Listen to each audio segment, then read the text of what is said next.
मैं आलोक राज और आज आप लोगों को अपने YouTube चैनल के माध्यम से सरैया के जाने माने मशहूर शिक्षक विगत 20 से 22 सालों से इन्होंने इस सरैया में पढ़ा रहे हैं।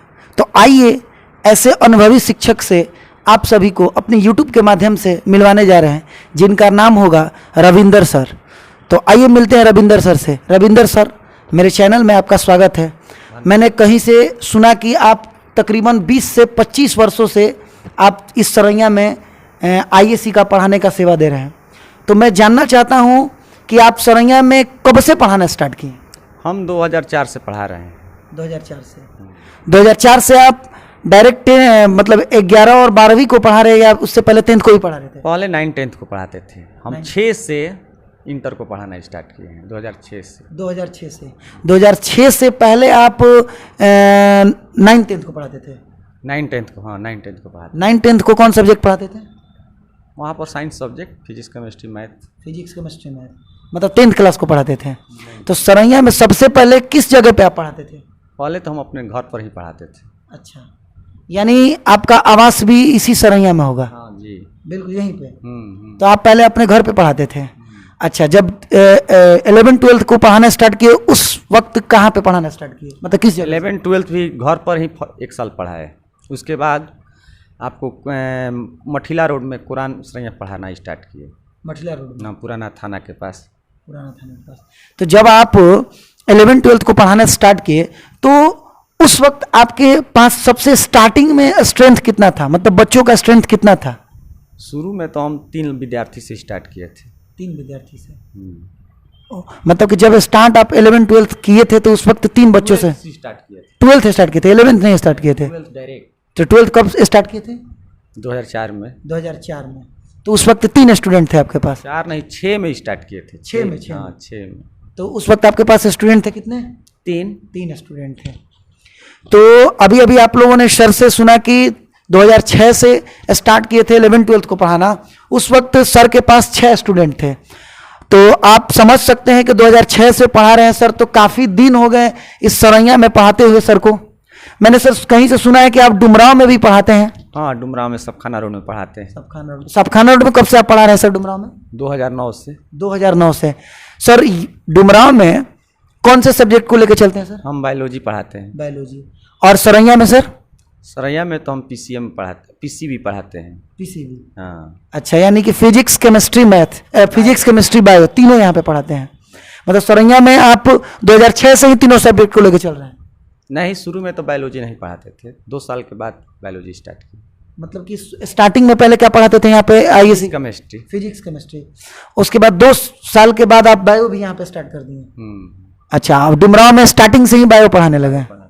ओ, तो आप लोगों ने अभी सुना कि कितने अनुभवी और कितने पुराने शिक्षक है। तकरीबन 2006 से सरैया में पढ़ा रहे हैं सर, और 2009 से डुमराव में बायो का क्लास कराते हैं सर। तो जब आप सर डुमराव में स्टार्टिंग किए थे, जब स्टार्ट किए थे 2009 में, वहां पे आपके पास स्टूडेंट की संख्या कितनी थी स्टार्ट में? उस समय 30 लड़के से स्टार्ट हुआ था। डुमराव में 30 लड़कों से आपका स्टार्टिंग था? अच्छा, तो अभी आप लोगों ने सुना कि डुमराव में स्टार्टिंग सर का 30 बच्चों से था। अभी की तो बात नहीं की जा रही है, क्योंकि अभी के बारे में हम नहीं बता सकते कि कितने स्टूडेंट हैं, क्योंकि काफी फेमस टीचर हैं सरैया के लिए। तो बहुत नामी गिरामी शिक्षक कहे जाएंगे और हैं भी। तकरीबन 2006 से जब साइंस का यहाँ पे कोई टीचर नहीं थे, उस वक्त से यहाँ पे आप साइंस पढ़ा रहे हैं? जी, यहाँ पर कोई साइंस नहीं पढ़ाते थे। कोई नहीं पढ़ाता था, एक आप ही थे यहाँ पे? जी। मतलब जब से सर पढ़ा रहे हैं उस वक्त से साइंस के एकमात्र शिक्षक रविंदर सर ही थे क्या सर? अभी यहाँ पे और भी बहुत सारे शिक्षक आ गए होंगे यहाँ पे? हाँ, वही सब हमारे विद्यार्थी हैं। अच्छा, आपके जो यहाँ पे पढ़ा रहे वो आपके ही विद्यार्थी हैं? हाँ। यानी सर से ही पढ़ के बहुत सारे स्टूडेंट हैं जो सर से ही पढ़ के अब साइंस यहाँ पे स्टार्ट कर लिए हैं। तो सर आपके यहाँ जब स्टार्ट किए थे, जब 11-12 पढ़ाना, उसमें बहुत सारे अच्छे लड़के रिजल्ट लाए होंगे, बहुत सारा अच्छा स्कोर भी किए होंगे।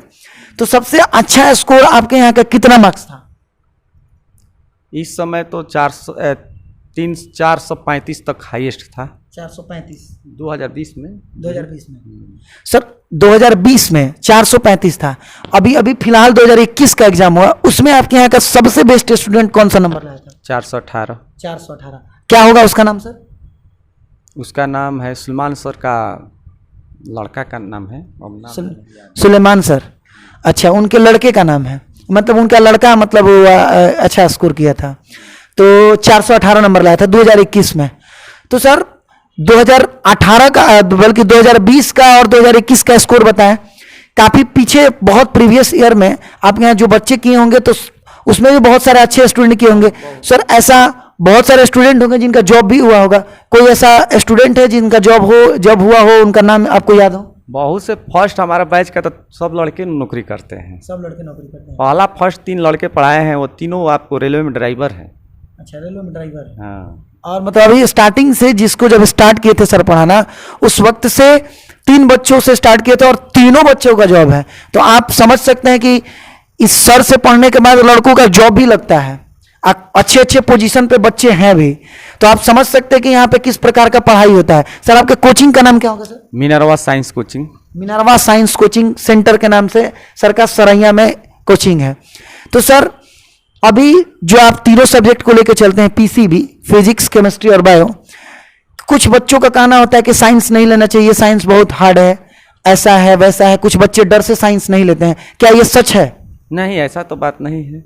साइंस पढ़ने से बेस मजबूत हो जाता है, कंपटीशन के क्षेत्र में अच्छा नॉलेज हो जाता है। इंटर आपको मैट्रिक के साइंस को क्लियर करता है और बेस को बनाता है, इसलिए साइंस पढ़ना जरूरी है। साइंस पढ़ना जरूरी है। अभी अभी सर से आप लोग सुने कि साइंस पढ़ना जरूरी है।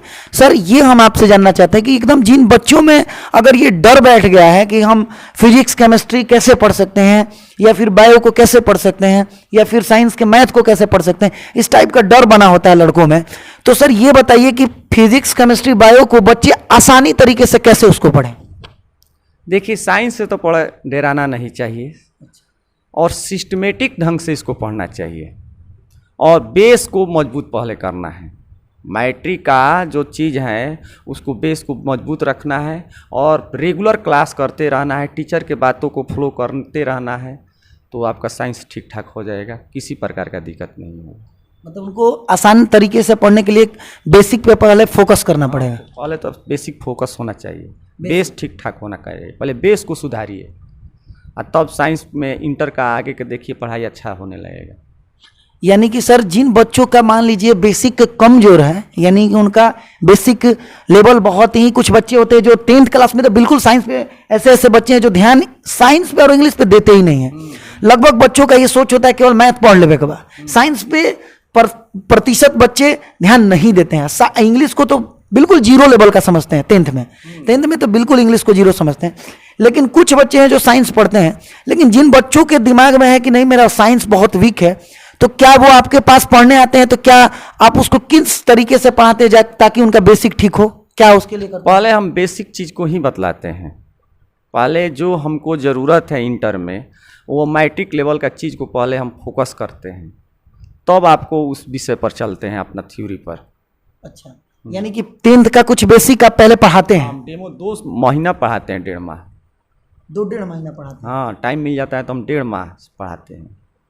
अभी अभी सुने आप लोग जितने भी 11th के अभी स्टूडेंट हैं जो 10th पास आउट किए हैं, तो अभी आप लोग सर से सुने कि सर जब स्टार्ट करते हैं तो पहले 1.5 से 2 महीना बेसिक पढ़ाते हैं। तो बिल्कुल जो बच्चे पढ़ने वाले हैं वो बिल्कुल निडरता पूर्वक रहें, उनको ये चीज सोचना है कि आप साइंस से बिल्कुल मत डरिए, क्योंकि 1.5 से 2 महीना आपको बेसिक क्लास दिया जाता है ताकि जो नहीं भी पढ़ा है 10th क्लास वो अच्छे तरीके से पढ़ जाए और वो साइंस से पढ़े, क्योंकि साइंस से पढ़िएगा तो कंपटीशन के देश अच्छा है, बहुत बेहतर है, बहुत बेहतर है, बहुत बेहतर। तो अभी अभी सर से भी सुने कि बहुत बेहतर है।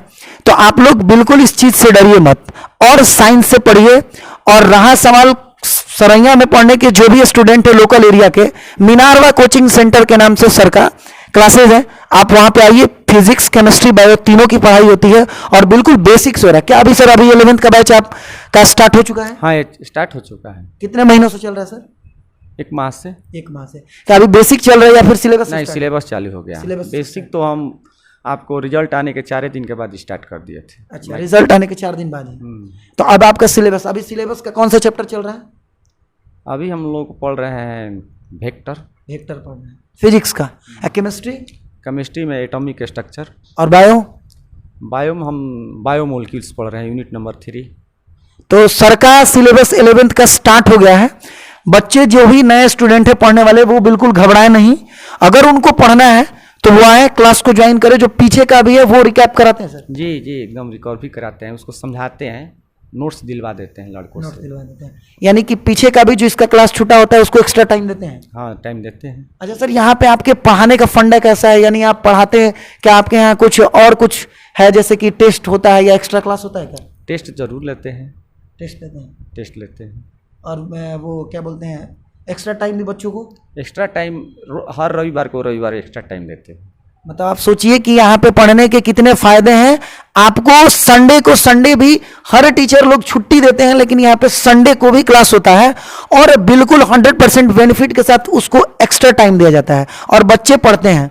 तो जो भी नए स्टूडेंट है पढ़ने वाले, बिल्कुल आप लोग आइए और पढ़िए साइंस से, बिल्कुल डरिए मत। सर ये बता दीजिए, सबसे मेरा लास्ट अब इंटरव्यू का क्वेश्चन होगा कि सर बच्चे को कौन से तरीके से मतलब वो पढ़ें, या किस तरीके से साइंस को इजी वे में पढ़ें ताकि एकदम आसान उनको विज्ञान लगे, वो उनको फिजिक्स केमिस्ट्री बिल्कुल आसान लगे, वो कौन से तरीके से पढ़ें?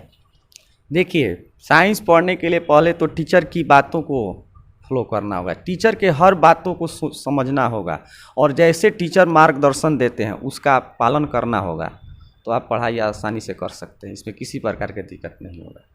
यानी कि उनको साइंस पढ़ने के लिए गुरु के मार्गदर्शन पे चलना होगा और जो पढ़ाई हो रहा है उसको ध्यान देना होगा। तो अभी आप लोग सुने कि रविंदर सर बताएं कि आप जिनको भी अगर ये साइंस से पढ़ना है तो बिल्कुल आप गुरु के मार्गदर्शन पे चलिए, चाहे वो साइंस हो या फिर कोई भी सब्जेक्ट हो। किसी भी सब्जेक्ट के लिए आपको रेगुलरिटी होना बहुत जरूरी है। आप उसको रेगुलर होकर पढ़िए, आपको बिल्कुल साइंस आसान लगेगा। बिल्कुल निडर रहिए और पढ़िए।